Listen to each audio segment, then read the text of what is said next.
Good afternoon, Faculty Senate. Thank you for your time and attention today. I'm AJ Boston from the libraries, and I would like to share some language on open access I think would make a useful addition to the faculty handbook. My hope is that after today, one of your subcommittees will be so moved to take this up and propose it for a resolution at the November Faculty Senate meeting. Fingers crossed. One benefit of this is simply to bring our university up to date. The first open access policy was passed unanimously at Harvard way back in 2008. A lot of institutions have since followed that lead in the past 14 years. Peter Suber at Harvard, who literally wrote the book on open access, published by MIT, identified 3 types of policy, including a mandate policy, an opt-in policy, and a statement of encouragement. This last type of policy is what I propose, language that encourages faculty to make use of open access. So a quick look at the agenda, just so you know this slide deck does indeed have a finish line. And on the next slide is the proposed language itself. Here it is, and I will read this aloud and add commentary.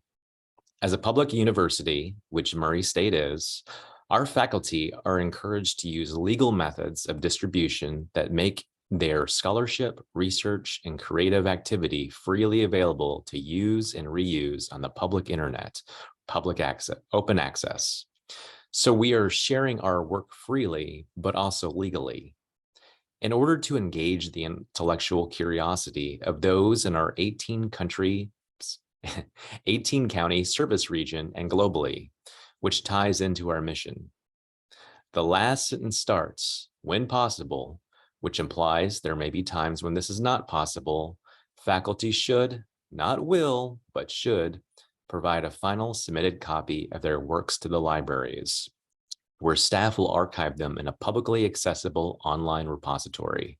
And yes, that library staff member is yours truly. And that set of archival instructions is important because it provides guidance on an actual pathway to open access. For some, open access has become synonymous with high open access charges. But we should unbundle these two concepts. Green open access is free.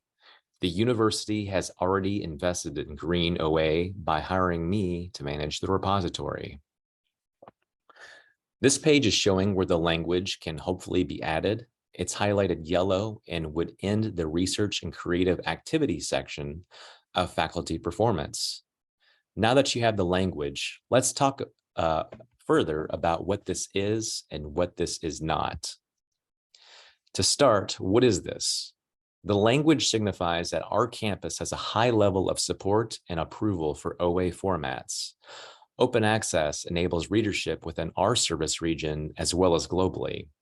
This is good for our researchers because it increases readership for our work. It's also good for tenure-track faculty. Each generation of new faculty is, I have found, more accustomed to open access than the last. But from informal conversations, we have some departmental handbooks that frown on open access based on outdated notions that open access somehow equates with lower quality work.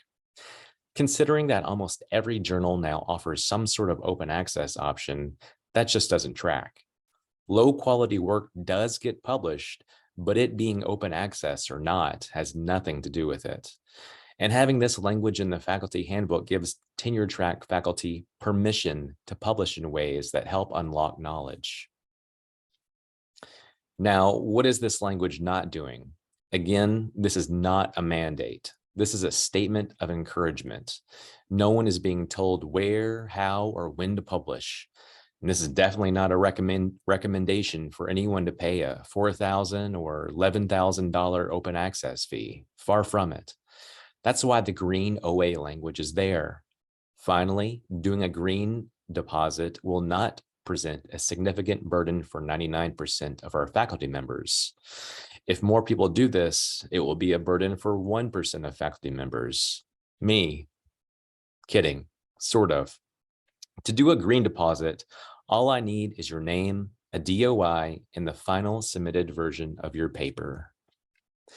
Once your work is in Digital Commons, it should show up in Google Scholar as a downloadable PDF right next to the paywalled publisher copy.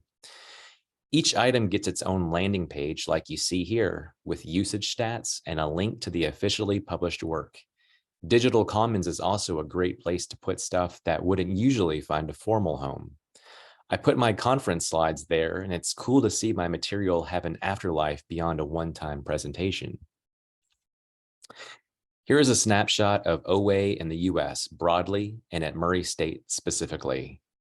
128 US universities have self-identified as having already implemented an OA policy, according to Spark's Coalition of Open Access Policies. Here at Murray State, we have works from faculty and 22 different departments. We run 4 faculty-led peer-reviewed open access journals in Ag, Ed, History, and Social Work. 8 faculty members have been named recipients of the Lana Porter Open Access Initiatives Award. By the way, this year's nomination deadline closes on Friday.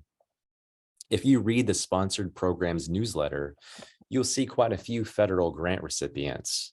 Many of those researchers have postprints automatically deposited into public repositories as part of their grants. In this past August, the White House updated a 2013 policy to ask that by the end of 2025, that all federally funded research be made publicly available without embargo. I'm a librarian petitioning for this language to go into the university-wide faculty handbook. We took our own medicine and passed open access language into our faculty handbook last September, and it reads very similar to what I'm presenting here today. After winter break earlier this year, I reached out to colleagues across campus for support on this. You probably have a colleague on this list. If you are on the fence, don't take my word for it. Talk to them. Finally, here's my call to action. I have a resolution already written, ready to roll, which you can access at the link here, tinyurl.com/MSUOA2022.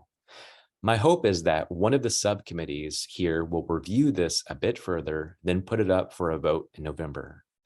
I'm happy to help in any way I can. Let me know who is ready for Murray State to support open knowledge.